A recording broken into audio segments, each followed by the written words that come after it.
Die Kröte. Ein Märchen von Kasimir Wladislaw Wojcicki, übersetzt von Friedrich Heinrich Lewestam.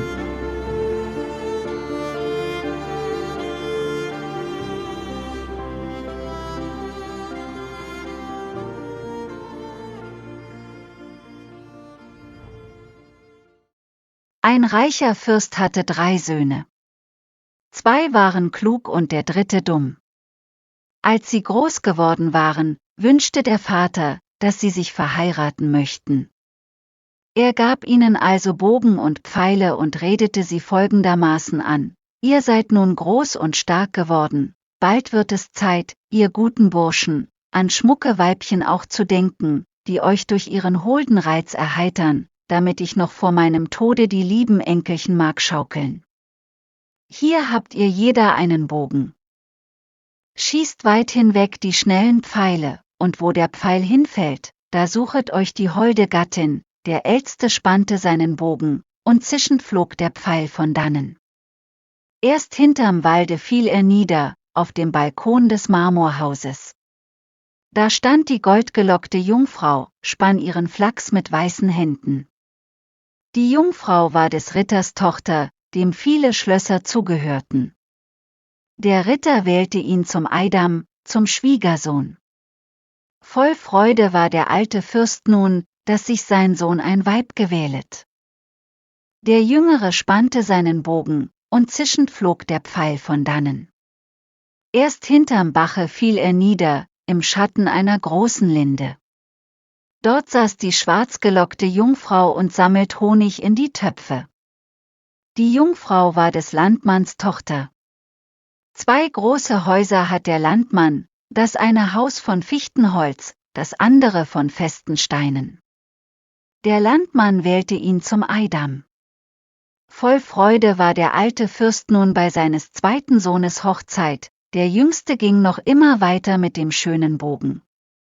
Als die Reihe nun an ihn kam, schwirrend flog der Pfeil von dannen, fiel dann in den schlammigen Teich, der Jüngling fuhr im Kahne hin, suchte den Pfeil und fand neben ihm eine hässliche Kröte, und weil es sein Vater so haben wollte, nahm er sich die Kröte zur Frau. Im Grunde aber war das keine Kröte, sondern eine verzauberte Prinzessin.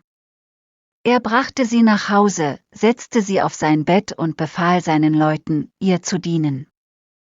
Der alte Fürst aber war sehr traurig darüber, dass sein Sohn eine Kröte heiraten musste. Da kam der Namenstag der alten Fürstin Mutter heran. Die Schwiegertöchter buken eifrig Brot, und das Brot wurde köstlich, groß und weiß wie Milch. Der Jüngste weinte heiße Tränen, dass seine Frau nicht auch der Mutter ein Brot backen konnte. Die gute Kröte sah ihn weinen und sprach zu ihm mit diesen Worten: Sei nicht traurig, mein liebes Männchen, auch ich versteh ein Brot zu backen. Sogleich erschienen 7 Mägde und buken viel mehr Brot zusammen als die beiden Schwiegertöchter. Der junge Fürst, voller Freude, schickte es seiner Mutter, als Geschenk von seiner Frau. Und alle wunderten sich über das schöne Brot, die beiden Schwägerinnen wurden neidisch und fingen an, Gürtel zu sticken, der alten Fürstin zum Geschenk. Sie stickten sie mit Gold, mit Silber, und alle waren entzückt über die herrliche Arbeit. Der junge Fürst weinte bittere Tränen, dass seine Frau nicht auch so sticken konnte.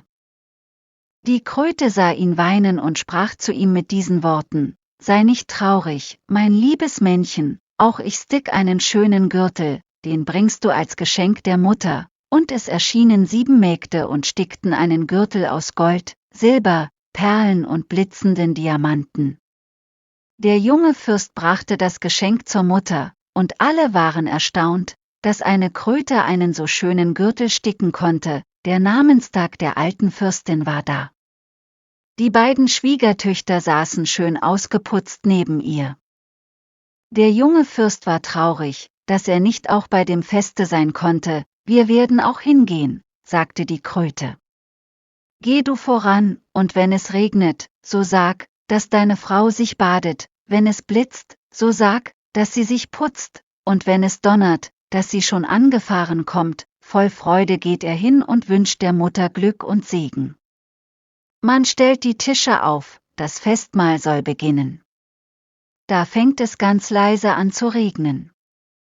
Der junge Fürst sieht zum Fenster hinaus und sagt laut: Jetzt badet sich mein liebes Weibchen. Alle sehen hin und denken: Was spricht der Dummkopf doch für Unsinn? Es blitzt am Himmel, er spricht wieder: Jetzt zieht sich mein liebes Weibchen an. Es donnert, da ruft er mit Jauchzen: Jetzt kommt mein Weibchen angefahren. Voll Neugier blickt man nach der Tür. Aber es kommt keine Kröte herein, sondern eine holde, wunderschöne Frau. Die Eltern sind entzückt, und ebenso der junge Fürst.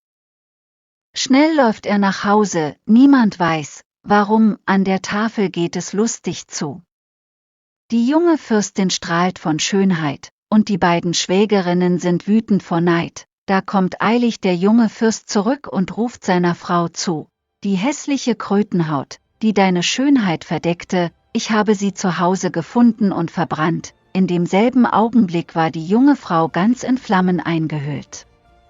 Leb wohl, rief sie, bald sollte ich erlöst werden, als Mensch unter Menschen leben. Nun bin ich für lange Zeit aufs Neue verzaubert, sie schwand dahin wie im Nebel, und man sah sie niemals wieder.